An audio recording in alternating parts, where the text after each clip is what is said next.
Hello नमस्कार दोस्तों, मैं ऋषभ आपके चैनल एजुकेशन फॉर ऑल में एक बार फिर से आपका स्वागत करता हूं। आज हम लोग पॉलिटी के सीरीज को आगे बढ़ाते हुए मैं अगला लेक्चर लेकर के आ गया हूं, जिसमें हम लोगों को डीपीएसपी यानी कि राज्य की नीति के निर्देशक तत्व के बारे में हम लोग जो है वो पढ़ेंगे। इससे पहले वाले वीडियो में मैंने फंडामेंटल राइट जो है वो टोटली कंप्लीट जो है वो करवा दिया है, जिसका मैंने 7 लेक्चर किया है। थ्योरी प्लस एमसीक्यू मैंने जो है वो पूरे डिटेल से जो है वो कराया है। अगर आपने उसको नहीं देखा है तो आप प्लेलिस्ट में जा करके देख सकते हैं। इसके पैरेलल जो है मैं केमिस्ट्री का भी सीरीज स्टार्ट किया हूँ। अगर आपने उसको भी नहीं देखा है तो आप प्लेलिस्ट में जा करके जो है वो देख सकते हैं। और ये जो सीरीज है, आप किसी भी एग्ज़ाम की तैयारी कर रहे हैं सभी के लिए जो है वो महत्वपूर्ण रहेगा। चलिए आज हम लोग जो है वो स्टार्ट करते हैं। अगर आपको वीडियो पसंद आए तो वीडियो को लाइक कर दीजिएगा, अपने दोस्तों में शेयर कर दीजिएगा, और चैनल को सब्सक्राइब नहीं किए हैं तो चैनल को सब्सक्राइब भी कर दीजिएगा।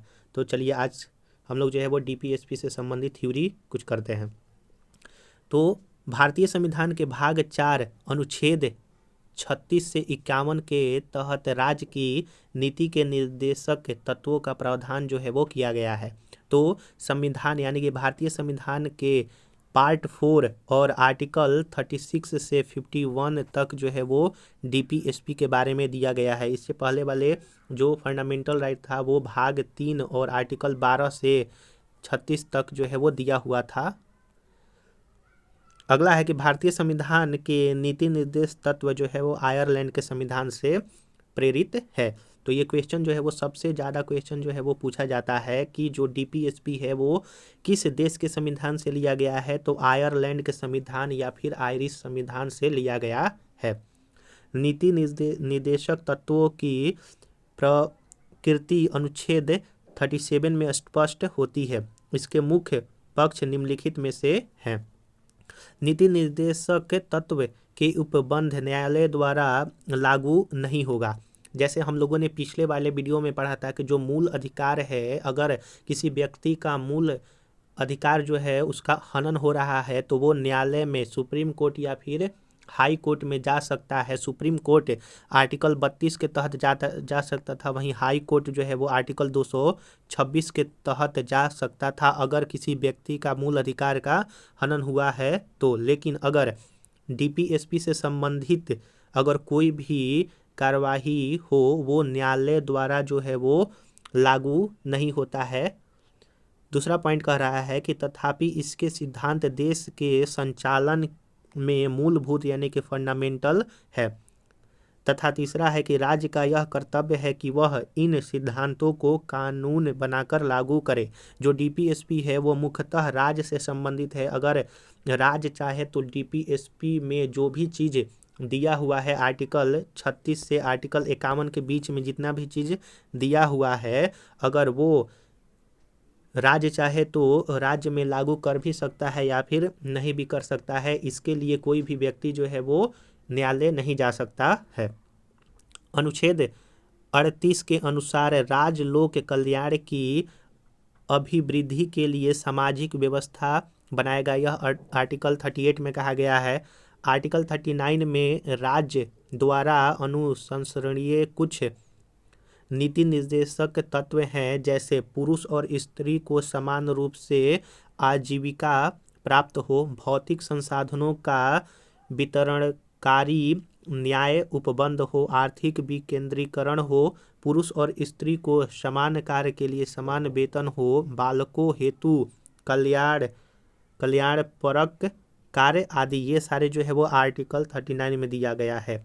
तो क्वेश्चन पूछा जाता है कि किस आर्टिकल में कहा गया है कि पुरुष और स्त्रियों को समान वेतन मिले। तो आर्टिकल 39 में कहा गया है, आप ये भी याद रखिएगा। अनुच्छेद 39 क में समान न्याय तथा निःशुल्क विधिक सहायता का प्रावधान किया गया है। वहीं आर्टिकल 40 के अनुसार राज्य ग्राम पंचायतों का गठन का प्रयास किया गया है। तो ये पूछा जाता है कि आर्टिकल 40 किससे संबंधित है। तो ग्राम पंचायतों से संबंधित है, जो कि डीपीएसपी में दिया हुआ है। अगला है आर्टिकल 41 के अनुसार राज्य कुछ दशाओं में काम, शिक्षा तथा लोक सहायता पाने के अधिकार को प्राप्त कराने का प्रभावी उपबंध करेगा। अनुच्छेद 42 के अनुसार राज्य काम की न्याय संगत और मनवोचित दशाओं का तथा प्रसूति सहायता के लिए प्रदान करेगा। आर्टिकल 43 के अनुसार कहा गया है कि राज्य कर्मकारों को उचित मजदूरी तथा कुटीर उद्योगों के संवर्धन करने का प्रयास करेगा। आर्टिकल 43 क के अनुसार राज्य उद्योगों के प्रबंधन में कर्मकारों की भागीदारी सुनिश्चित करेगा।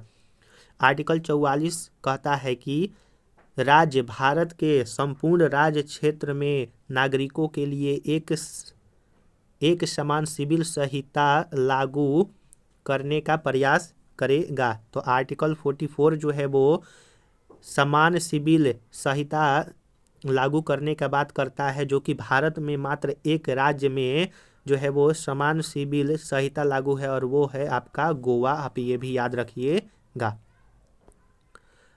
आर्टिकल 45 के अनुसार राज्य 6 वर्ष से कम आयु के बालकों के लिए प्रारंभिक बाल अवस्था देख रेख और शिक्षा का प्रबंध करेगा। अनुच्छेद 46 के अंतर्गत राज्य अनुसूचित जातियों, अनुसूचित जनजाति तथा अन्य दुर्बल वर्गों हेतु शिक्षा तथा आर्थिक हितों में वृद्धि के लिए प्रयास करेगा। और आर्टिकल 47 के अंतर्गत राज्य लोगों के पोषाहार स्तर, जीवन स्तर उच्च करने तथा लोक स्वास्थ्य आदि सुधारने का प्रयास करेगा। और आर्टिकल 48 के अंतर्गत राज्य कृषि और पशुपालन को आधुनिक तथा वैज्ञानिक ढंग से संगठित करने का प्रयास करेगा और गाय, बछड़ों तथा अन्य दुधारू और वाहक मवेशियों के वध का प्रतिषेध करने के लिए प्रयास करेगा। और आर्टिकल 48 का कहता है उसके अनुसार कि राज्य देश के पर्यावरण के संरक्षण का, संवर्धन का तथा वन एवं वन जीवों की रक्षा करने का प्रयास करेगा। यह आर्टिकल 48 ए कहता है।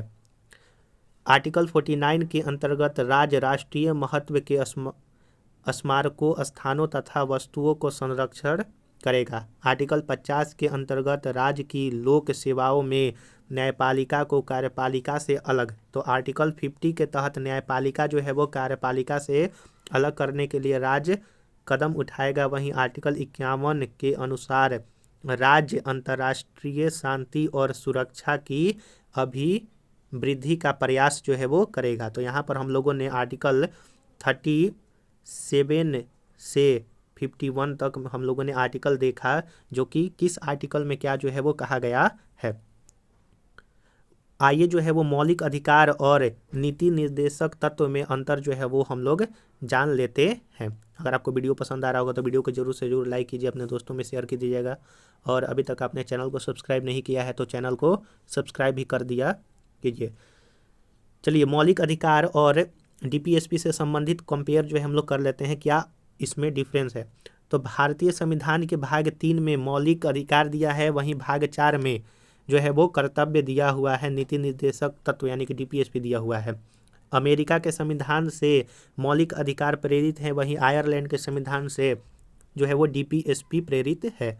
इनकी प्रवृत्ति नकारात्मक है, इनका जो प्रवृत्ति है नकारात्मक है, वहीं इनकी प्रवृत्ति सकारात्मक है। ये वाद योग्य हैं, इनके उल्लंघन पर न्यायालय द्वारा इन्हें लागू करवाया जाता है। और डीपीएसपी गैर वाद योग्य हैं, इन्हें न्यायालय द्वारा लागू नहीं करवाया जा सकता है। कानूनी रूप से ये मान्य है, यानी कि मौलिक अधिकार जो है कानूनी रूप से मान्य है, वहीं नैतिक एवं राजनीतिक इसकी मान्यता है। लागू करने के लिए विधान की आवश्यकता नहीं होती है, वहीं लागू करने के लिए डीपीएसपी विधान की आवश्यकता होती है। अगला है इसमें कि व्यक्तिगत कल्याण को प्रोत्साहन ये करता है। मौलिक अधिकार व्यक्तिगत कल्याण को प्रोत्साहन करता है, वहीं यह सामाजिक और आर्थिक कल्याण को प्रोत्साहन करता है, क्योंकि डीपीएसपी जो है वो स्टेट अपने अनुसार जो है लगाता है, कोई अपना जो है कोई एक अकेला व्यक्ति नहीं लगाता है। नागरिकों को स्वतः प्राप्त होती है, यानी कि मौलिक अधिकार जो है वो नागरिकों को स्वतः प्राप्त होती है, वहीं डीपीएसपी सरकार द्वारा लागू करने के बाद ये नागरिकों को प्राप्त होती है। आप ये भी याद रखिएगा। तो हम लोग आज जो है बस इसमें इसका जो है वो थ्योरी सेक्शन ही करेंगे। अगले वीडियो में मैं इसका जो है वो MCQ लेकर के आ जाऊंगा, क्योंकि ज़्यादा वीडियो लंबा हो जाएगा तो आपको भी अच्छी तरह से समझ में नहीं आएगा। तो आप जो है इस थ्योरी सेक्शन को अच्छी तरह से पढ़ लीजिए। इसके पहले वाले वीडियो अगर आप देखना चाहते हैं तो उसका मैं डिस्क्रिप्शन में प्लेलिस्ट का लिंक दे दूंगा, आप जो है जा करके देख सकते हैं। चलिए अब हम लोग जो है अगले वीडियो मिलेंगे, तब तक के लिए नमस्कार।